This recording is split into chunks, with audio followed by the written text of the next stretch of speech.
अस्सलाम वालेकुम दोस्तों, कैसे हैं आप। ऑस्ट्रेलिया वर्सेस पाकिस्तान दूसरा टेस्ट दूसरा दिन पाकिस्तान के लिए अच्छी खुशियां भी लेकर आया क्योंकि बॉलिंग में काफ़ी बेहतर एफर्ट था। हमने ऑस्ट्रेलिया को 300 के पास आउट कर लिया।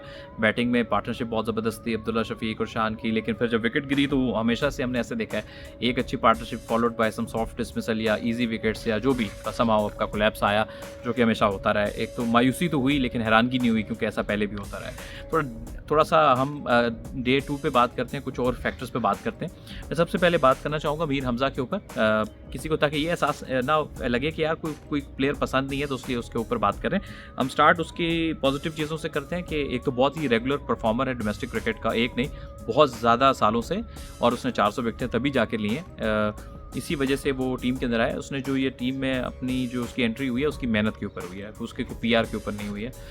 हाँ, बात आ जाती है कैपेबिलिटी की इंटरनेशनल लेवल के ऊपर कि आप कहाँ स्टैंड करते हैं। उसकी जो मैक्सिमम कैपेबिलिटी थी उसने उसके ऊपर जाके बॉल किया अपने हिसाब से। उसने बहुत अच्छी बॉलिंग की है, यानी एक ही लाइन और लेंथ के ऊपर लाइन और लेंथ नहीं छोड़ी। डे 2 में उसने काफ़ी अच्छी बॉलिंग की है। स्विंग भी उसके पास दोनों है, जो मैक्सिमम उसके पास स्किल है उसने उसको डिस्प्ले किया है। लेकिन आप फिर भी देखिए कि टॉप ऑर्डर को फिर भी वो नहीं विकेट ले सका। जो उसने एक टेल के लिए और एक वो फ्लैश करते हुए मेरे ख्याल में मिचेल मार्श के उसके विकेट लिए, वो भी शान मसूद ने कप्तानी बहुत ज़बरदस्त, फील्ड प्लेसिंग बहुत ज़बरदस्त की हुई थी। कोई क्रेडिट सब क्रेडिट जाता है मीर हमज़ा को, लेकिन मैक्सिमम क्या होगा, यानी वो अगर अपने मैक्सिमम पोटेंशियल पे बॉल करें, ये तो कंडीशंस भी उनको सूट करती है ना। मैक्सिमम पोटेंशियल पे तो यही हो गया 1 विकेट 2 विकेट मैक्सिमम 3 विकेट ले लेंगे। लेकिन वो एक होता है फास्ट बॉलर के अंदर एबिलिटी कि वो आपके टॉप ऑर्डर के थ्रू रन थ्रू हो जाता है, यानी हिला के रख देता है। वो 8 ओवर का ऐसा स्पेल करता है, इसमें 4 आउट कर जाता है। ऐसी आप उम्मीद नहीं रख सकते मीर हमज़ा, स्पेशली बड़ी टीमों के खिलाफ जो अच्छे प्लेयर्स हैं, क्योंकि उसकी इस पेस के साथ आपका सर्वाइवल बहुत मुश्किल है। आप रन थ्रू नहीं कर सकते हैं। नया बॉल के साथ माइट भी एक अदद आउट, लेकिन जो ही बॉल सॉफ्ट हो जाएगा तो फिर मुश्किल हो जाएगी। तो मेरा ये ख्याल है कि देखिए, और हसन अली के बारे में मैं यही कहता हूँ, हसन अली थोड़े से तेज़ हैं मीर हमज़ा से, वो स्किडी हैं, लेकिन उनकी भी लिमिटेशन है, यानी उनके पास हाइट नहीं है ज़्यादा, बॉल को एक्स्ट्रा बाउंस नहीं मिलता या कोई एक्स्ट्रा ऑर्डिनरी स्विंग नहीं मिलता है उनको, लेकिन वो स्किडी थोड़े ज़्यादा हैं, इसलिए थोड़ा सा एडवांटेज हसन अली को। लेकिन उनके पास भी मेरे हिसाब से मुझे नहीं पता मैं ठीक हूँ गलत हूँ, लेकिन ज़्यादा नहीं है, साल 2 साल 3 साल मैक्सिमम। तो आपको बेसिकली मीर हमज़ा, हसन अली, इनके साथ अब आहिस्ता आहिस्ता नए लड़के खड़े करने पड़ेंगे। आपको मूव ऑन करना पड़ेगा अगर आपने टेस्ट क्रिकेट में अच्छा करना है। ये कि मुझे ये पसंद नहीं है, मुझे वो पसंद नहीं है, मुझे ये वाला प्लेयर पसंद नहीं है, इससे बाहर निकल के हमें अपने प्रॉपर टेस्ट मैच के पोटेंशियल बॉलर्स पैदा करने पड़ेंगे। हमारे पास हैं, हम उनकी टेक केयर या तो ठीक नहीं कर रहे, या उनको तैयार नहीं कर रहे, उनको ठीक से आइडेंटिफाई नहीं कर रहे। मैंने मीर हमज़ा की भी बात की आपसे, आप हसन अली की भी बात की। अब मैं देखता हूँ पोटेंशियल कैंडिडेट कौन हो सकते हैं। जैसे एक मोहम्मद अली, उसको चुप करके लेके जाना चाहिए था, वो बहुत बेहतर ऑप्शन होना था, क्योंकि उसकी एक तो हाइट ज़्यादा है, उसकी पेस भी थोड़ी ज़्यादा है। यानी ये 125 130 है ना, वो 135 के अराउंड बॉल करता है। हाइट ज़्यादा है तो उसको स्विंग के साथ एक्स्ट्रा बाउंस भी मिलता है, तो वो बहुत बेहतर ऑप्शन होना था। और वो भी मेच्योर बॉलर है, बहुत सीनियर बॉलर है इन कंडीशंस के अंदर। मोहम्मद अली, खैर एज उसकी भी इतनी छोटी नहीं है, लेकिन आप उसके साथ प्ले अराउंड कर सकते हैं जब तक वो फिट है और बॉलिंग कर रहा है ठीक।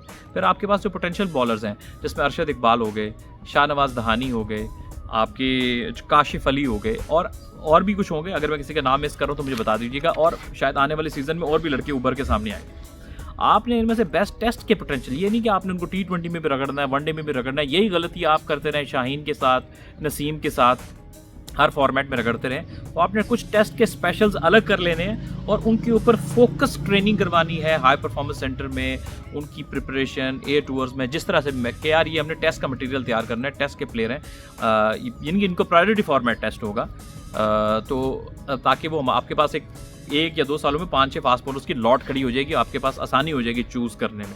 तो आपकी बेस हो जाएगी, बेस के ऊपर उसके बाद जो कोई अच्छा टैलेंट आता है तो वो आपको एक कंफर्ट और देगा कि यार अच्छा कोई और अच्छा टैलेंट आ गया तो उसको भी आप देख सकते हो। लेकिन अभी आपके पास तो बेस ही नहीं है। अभी तो आप सोचते हो कि यार हमारे पास तो 3 फास्ट बॉलर नहीं है, मैदान में कौन उतारेंगे। एहसानुल्लाह का नाम भूल गया था, हसनैन फिट होता तो he is a good potential candidate, young है, उसके टांगों में जान है, और ऐसे कुछ और लोग। अच्छा, moving on from that point, मैं बात करूँगा पाकिस्तान की बैटिंग की। देखिए, इमाम के बारे में मैं हमेशा कहता हूँ रिस्पेक्ट, अच्छा मेहनती लड़का है, फोकस के साथ खेलता है, सब कुछ करता है, लेकिन उस बेचारे की एबिलिटी एक लिमिटेड है। वो कंडीशंस में टेस्ट होती है जब आप एशिया से बाहर निकलते हैं या थोड़ी सी इस तरह की विकेट होती है, तो वो उतना ही कर सकता है जितने उसके अंदर मैक्सिमम कैपेबिलिटी। जैसे मैं अभी मीर हमज़ा की बात कर रहा था, तो इमाम का सर्वाइवल ऐसा मुश्किल है। तो आप मैं जब ऑस्ट्रेलिया के खिलाफ उसने रन्स किए थे पाकिस्तान में, तब भी कह रहा था कि यार वो तो विकेट कुछ टेस्ट ही नहीं करती, इन द लॉन्गर रन ये पोटेंशियली आपको फ़ायदा नहीं देगा। इवेंचुअली अगर आप अब आपको शायद थोड़ा आके एहसास होना शुरू हो, तो आप उसको तीसरा टेस्ट भी खिलाएं, मेरा ये मानना है। फिर आप आगे अगर वो नहीं आपको समझ आता तो मूव ऑन करें। आपके पास पीछे लड़के जिनके पास अब टाइम है, करियर जिनका राइट टाइम है, जैसे हुरैरा है, 2 सीज़न में उसने रन्स किए थे। साहिबजादा फरहान आपके पास मौजूद है। फिर साइम तो अभी उसने इस तरह की कंडीशंस टेस्ट नहीं की। देखिए साइम ने ना तो ऑस्ट्रेलिया ऐसा पेस अटैक खेला अभी तक, ना साइम ने मुश्किल कंडीशंस में रन्स किए अभी तक। उसने जो कायद-ए-आज़म ट्रॉफी की तो बिल्कुल फ्लैटेस्ट विकेट थी। उस बेचारे ने कभी इस तरह की कंडीशंस पहले देखी नहीं है, तो उसे क्या आप एक्सपेक्ट करते हो?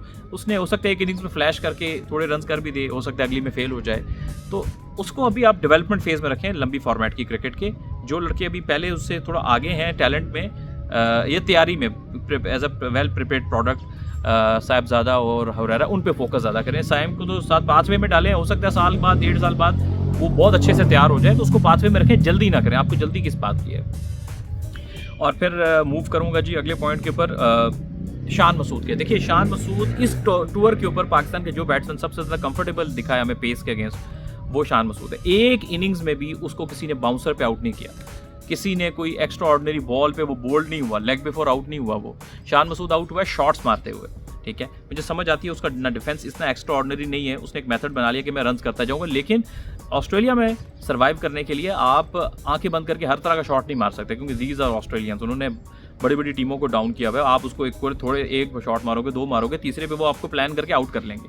यही हुआ कि नेथन लॉयन की 500 विकेटें हैं, आप उसको हर दूसरी तीसरी गेंद पर बाहर निकल के मारोगे तो उसने भी तो एक जहन में प्लान किया होगा ना, उसके पीछे भी तो 500 विकेटें, तो आपको ऐसे खाएगा नहीं आपसे। यही हुआ कि शान आउट हो गए, वो शॉट की चॉइस भी ठीक नहीं थी। तो मैं ख्याल है एज अ प्लेयर उसको रिस्पॉन्सिबिलिटी लेनी चाहिए। वो उसके पास वो एबिलिटी है कि वो चूज़ करे शॉट में। फिर कहता हूँ ड्राइव खेले, कट मारे, और लेकिन ऐसे आउट ना हो कि जैसे लगे विकेट थ्रो की है। अपने शॉट्स की चॉइस उसको बेहतर करने की ज़रूरत है शान मसूद को।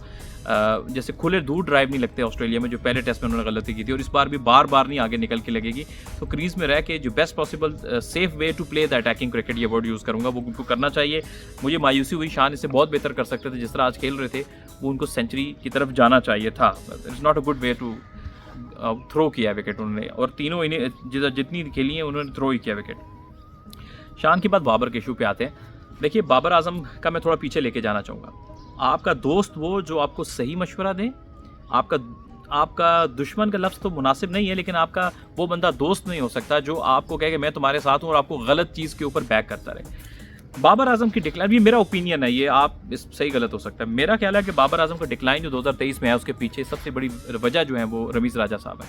जब वो आपके चेयरमैन बने थे, उन्होंने खुली छूट दी बाबर को, तुम जो मर्जी करना है करो, आई एम विद यू, तुम्हें पूरी सपोर्ट मिलेगी, जो तुम्हारा दिल करता है।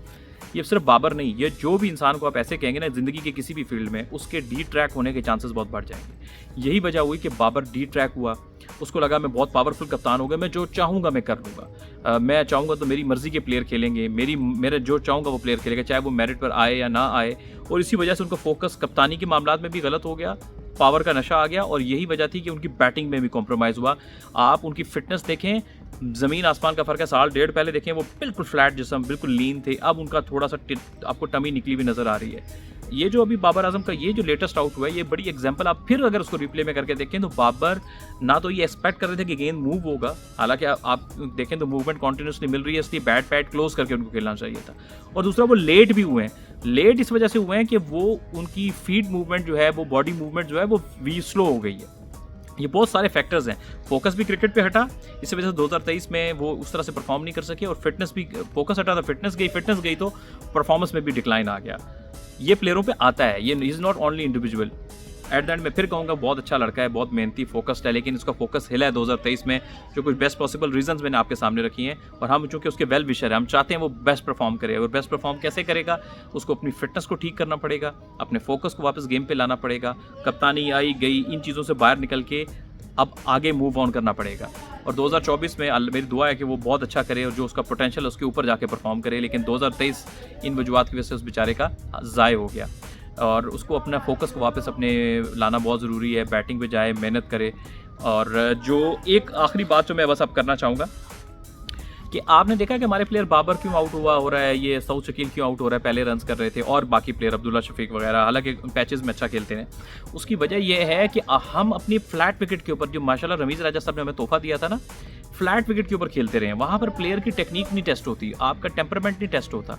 इवन ऑस्ट्रेलिया ने आपको आपकी फ्लैट विकेटों पे भी आके रिवर्स स्विंग से बिल्कुल पागल करके हरा दिया था, लेकिन उसके बाद हम इंडियन ऑपोजिशन से खेलते रहे तो आपको वो उस तरह से चैलेंज नहीं करते हैं जैसे ऑस्ट्रेलियन करते हैं। जैसे मैं साउथ शकील का देखूँ तो जो सेटअप साउथ शकील को हेजलवुड ने करके आउट किया है, आप जाकर देख लें किसी और टीम ने वो नहीं किया होगा। यानी ये हाईएस्ट क्वालिटी की cricket, specially in the Australian cricket, के 3-4 गेंदें उसने बाहर निकाली, फिर अंदर लाया तो साउथ तैयार ही नहीं था अंदर आने वाली गेंद को।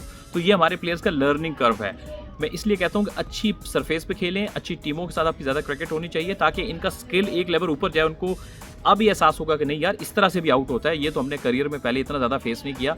सो अब वो इस हिसाब से प्लान करके नेक्स्ट इनिंग्स में आएंगे। तो ये आपके क्रिकेटिंग एक्सपीरियंस को भी एक और लेवल पर लेकर जाता है, जो कि ऑस्ट्रेलिया ने प्रेजेंट किया। और ऑस्ट्रेलिया से ज़्यादा टेक्निकली जीनियस साइड, उनकी मेंटली टफनेस, एक्यूरेसी, सब कुछ ये ऑस्ट्रेलिया से ज़्यादा किसी टीम में आपको नज़र नहीं आएगा।